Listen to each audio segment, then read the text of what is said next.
أعوذ بالله من الشيطان الرجيم. بسم الله الرحمن الرحيم. يا أيها النبي حرض المؤمنين على القتال إن يكن منكم 20 صابرون يغلبوا 200 وإن يكن منكم 100 يغلبوا 1000 من الذين كفروا بأنهم قوم لا يفقهون. الآن خفف الله عنكم وعلم أن فيكم ضعفا فإن يكن منكم 100 صابرة يغلبوا 200 وإن يكن منكم 1000 يغلبوا 2000 بإذن الله والله مع الصابرين. ترجمہ: اے نبی، آپ مومنین کو جہاد کی ترغیب دیجئے. اگر تم میں سے 20 افراد ثابت قدم رہنے والے ہوں گے تو 200 پر غالب ہو جائیں گے، اور اگر تم میں سے 100 افراد ہوں گے تو 1000 کافروں پر غالب ہو جائیں گے، اس وجہ سے کہ یہ لوگ سمجھ نہیں رکھتے. اب اللہ نے تمہارا بوجھ ہلکا فرما دیا اور اس نے جان لیا کہ بے شک تمہارے اندر کمزوری ہے. سو اگر تم میں سے ثابت قدم رہنے والے 100 افراد ہوں گے تو وہ 200 پر غالب آئیں گے، اور اگر تم میں سے 1000 افراد ہوں گے تو اللہ کے حکم سے 2000 پر غالب ہوں گے، اور اللہ صبر کرنے والوں کے ساتھ ہے. یعنی یہ آیہ کریمہ سورہ انفال کی 2 آیات ہیں، آیت نمبر 65 اور 66. 65 میں اللہ رب العزت نے اپنے پیارے حبیب صلی اللہ علیہ وآلہ وسلم کو مخاطب فرما کر فرمایا: یا ایہا النبی، اے نبی صلی اللہ علیہ وآلہ وسلم، حرض المؤمنین علی القتال، کہ مومنین کو قتال پر ابھاریے، مومنین کو جہاد کے لیے تیار کیجئے، مومنین کو جہاد کے بارے میں بتائیے. حرض کا مطلب ہوتا ہے کہ ایسا کام کیجئے کہ جس کے بغیر گزارا نہ ہو، جس کے بغیر، اور وہ کیا ہے؟ اب جہاد ہے.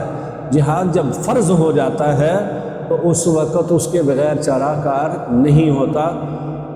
اور جب پیارے آقا صلی اللہ علیہ وآلہ وسلم نے صحابہ کرام رضوان اللہ علیہم اجمعین کو جہاد کی فضیلت بتائی، اس کے فضائل بتائے، ایک جگہ فرمایا کہ جہاد کے لیے، جہاد کی فضیلت بتاتے ہوئے فرمایا کہ اس جنت میں داخل ہو جاؤ کہ جس کی چوڑائی زمین اور آسمان کے درمیان اتنی ہے. ایک صحابی کھجوریں کھا رہے تھے تو ادھر ہی چھوڑ دی کہ یہ نہ ہو کہ دیر ہو جائے، اور پھر جو ہے وہ میدان جہاد میں کود پڑے اور اللہ کے راستے میں شہید ہو گئے.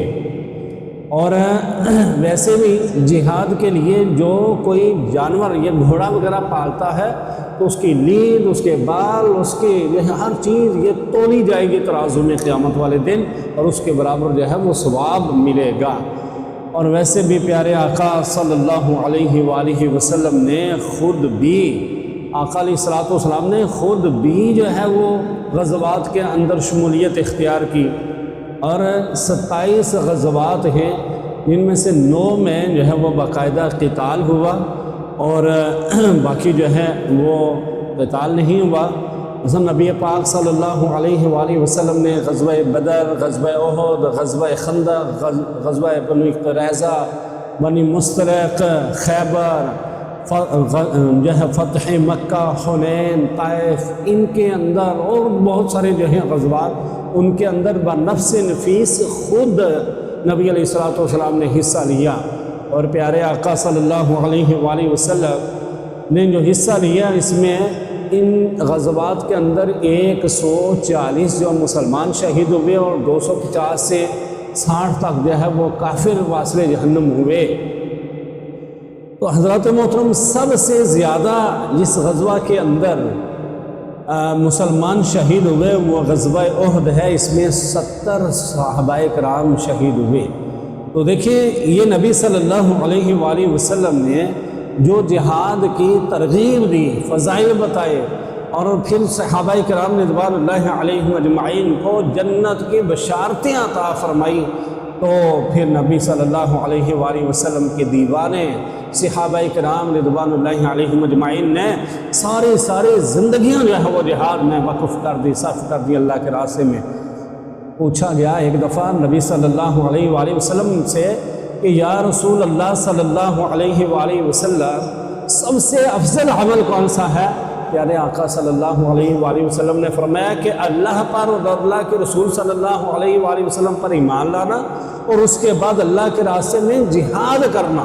بخاری و مسلم کی حدیث کا، یعنی اللہ پر جو ایمان رکھتا ہے، اللہ کے رسول صلی اللہ علیہ وآلہ وسلم پر جو ایمان رکھتا ہے، جب جہاد کا حکم ہو جائے، جب جہاد جو ہے فرض ہو جائے، تو پھر ایسا ہو ہی نہیں سکتا کہ جو اللہ اور اللہ کے رسول صلی اللہ علیہ وآلہ وسلم پر ایمان لانے والا ہو وہ جہاد کے اندر حصہ نہ لے۔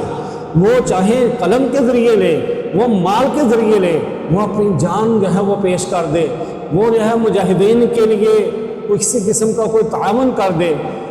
فرمایا ایک جگہ کہ جو شخص اللہ کی راہ میں نکلا، اللہ اس کا ضامن ہے، یعنی جہاد کے راستے میں، جہاد کے میدان میں جو اترتا ہے، نکلتا ہے، اس کے لیے تیار ہو جاتا ہے، سب کو الوداع کہتا ہے، اپنے ماں باپ، بہن بھائیوں کو، محلے کو، سب کو چھوڑ دیتا ہے، اپنی نوکری چھوڑ دیتا ہے، اپنا اپنی ہر چیز قربان کر دیتا ہے اور اللہ کے راستے میں نکلتا ہے، اللہ اس کا ضامن ہو جاتا ہے۔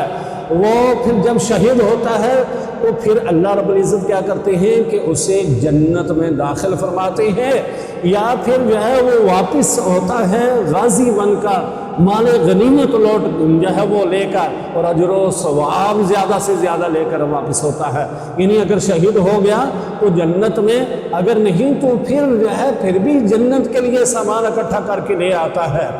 نبی پاک صلی اللہ علیہ وآلہ وسلم نے خود بھی جو ہے وہ جہاد میں حصہ لیا اور امت کو بھی بتا دیا، لیکن وہی بات پچھلے جو اسباق گزرے ہیں ان میں یہ بات جو ہے وہ میں نے عرض کر دی تھی کہ خواہ کسی کافر کو، کسی غیر مسلم کو، اقلیت کو تنگ کرنا یہ درست نہیں، اسلام اس چیز کی اجازت نہیں دیتا، اور نہ ہی جو ہے وہ جنگ کے لیے ارادہ کرنے کی جو ہے اجازت دیتا ہے۔ کبھی فرمایا کبھی ارادہ نہ کرو، لیکن جب دشمن کی طرف سے وار ہو تو پھر تم جو ہے پھر پیچھے نہیں دیکھنا، پھر پیٹھ نہیں موڑنی، پھر جو ہے وہ بھاگنا نہیں ہے۔ پھر کیا ہوگا؟ نبی صلی اللہ علیہ وآلہ وسلم نے فرمایا کہ یہ آیات جو ہے جنگ بدر کے بعد نازل ہوئی تھی۔ فرمایا کہ اِن یکم منکم 20 صابرون یغلبوا 200 وَإِن یکم منکم 100 یغلبوا 1000 من الذین کفروا بأنہم قوم لا یفقہون۔ فرمایا کہ اگر 20 ہوں گے تو 20 دائیں 200 پر غالب ہوں گے، ایک جو ہے ایک مسلمان 10 پر باری، اور اگر 100 ہوں گے تو 1000 پر باری۔ لیکن جب دیکھا گیا کہ کمزوری ہے مسلمانوں کے اندر، اللہ رب العزت نے پھر اس امتحان سے جو ہے وہ ہٹا کر پھر نرمی فرمائی اور فرمایا الآن خفف اللہ عنکم وعلم ان فیکم ضعفا۔ اب اللہ نے تمہارا بوجھ جو ہے وہ ہلکا کر دیا، اور اللہ نے سمجھا کہ تمہارے اندر جو ہے وہ کمزوری ہے، تو فَإِن یَکُم مِّنکم 100 صابرۃ یغلبوا 200، کہ اگر تم میں سے 100 افراد ہوں گے تو 200 پر بھاری ہوں گے، 200 پر جو ہے وہ قابو پا لیں گے۔ وَإِن یَکُم مِّنکم 1000 یغلبوا 2000 بِإِذْنِ اللَّهِ، اور اگر 1000 ہو تم میں سے تو 2000 پر۔ یعنی اس کا مطلب یہ ہوا کہ شروع میں یہ تھا کہ ایک مسلمان ہے اور اس کے مقابلے میں 10 کافر ہیں، تو اب جہاد فرض ہے، جب ضرورت پڑ جائے تو پھر جہاد فرض ہے۔ اب اس کے بعد یہ فرمایا کہ جہاں مثلا 1 لاکھ جو ہے وہ کافر ہیں تم 50,000 ہو، جو ہے وہ 70,000 کافر ہیں تم 35,000 ہو، یعنی نصف، تو پھر جو ہے وہ جہاد فرض ہو جاتا ہے۔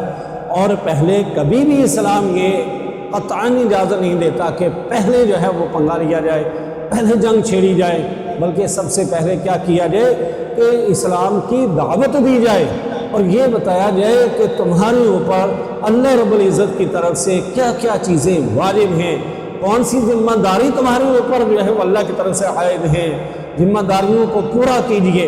اور اگر پھر بات نہیں آتے تو پھر جو ہے پھر جب لڑنا ہے، حضرت علی رضی اللہ تعالیٰ عنہ کو جب حضور علیہ السلام نے بھیجا تو حضرت علی نے عرض کی یا رسول اللہ صلی اللہ علیہ وآلہ وسلم، اب میں اس وقت تک لڑتا رہوں گا کہ جب تک یہ ہماری طرح نہ ہو جائے، تو پھر جو ہے یا تو مسلمان ہو جائیں تو یا پھر جو ہے فتنہ فساد چھوڑیں یا پھر مرے، تو یہاں تک جو ہے وہ لڑنا ہے۔ اور جہاد جو ہے، جہاد سے بہت بڑا فائدہ ہوتا ہے۔ عبداللہ بن عمر رضی اللہ یعنی عبداللہ ثانی، یہ جو ہے انہوں نے جہاد کر کر کے اتنا مال غنیمت حاصل کیا کہ زکوٰۃ لینے والا کوئی نظر نہیں آتا تھا، ہر بندہ جو ہے وہ صاحب نصاب ہو گیا تھا۔ اللہ رب العزت نے جہاد کے اندر بہت بڑی فضیلت رکھی ہے۔ اللہ رب العزت سے دعا ہے کہ اللہ تعالی ہمیں ان باتوں پہ عمل کی توفیق عطا فرمائے۔ اللہ نے فرمایا کہ واللہ، جو آخری بات فرمائی، واللہ مع الصابرین، کہ اللہ صبر کرنے والوں کے ساتھ ہے۔ جہاد کے اندر 3 چیزیں جو ہیں بڑی اہمیت کے حامل ہوتی ہیں۔ نمبر 1، جہاد کے اندر جو ہے ایمان کی حرارت جو ہے وہ پورے جوبن پر ہو، ایمان پختہ ہو۔ دوسرا، صبر جو ہے وہ ہو، صبر جو ہے یہ اس کا دامن نہیں چھوڑنا چاہیے۔ اور تیسری جو چیز کیا، توکل اللہ پر بھروسہ، یعنی ایمان، صبر اور بھروسہ۔ پھر میدان کے اندر جو بھی اترتا ہے تو اللہ تعالیٰ جو ہے اس کی مدد فرماتے ہیں، وہ کامیاب ہو جاتا ہے۔ مسلمان تو فائدے میں ہی ہے، اگر مر گیا تو شہید ہے، اور شہید کا خون کا ایک قطرہ زمین پر نہیں گرتا کہ اس سے پہلے اس کے گناہ معاف ہو جاتے ہیں۔ ایک جو ہے وہ کیا چیز ہے، وہ قرض ہے، قرض کے علاوہ سب کچھ معاف ہو جاتا ہے۔ اس لیے کہ شہید کوئی معمولی چیز ہے، معمولی جو ہے وہ اس کی فضیلت ہے، اس نے سب کچھ چھوڑ دیا ہوتا ہے۔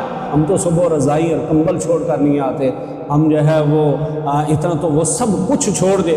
اللہ رب العزت ہم سب کو ان آیات پر عمل کی توفیق عطا فرمائے، وہ جہاد کا جذبہ ہمارے اندر جو ہے وہ پیدا فرمائے اور ہمیں شہادت کی موت نصیب فرمائے۔ آخر دعوانا الحمد للہ رب العالمین، الحمد للہ رب العالمین والعاقبۃ للمتقین، والصلاة والسلام علی اشرف الانبیاء والمرسلین، حبیبنا وحبیب رب العالمین۔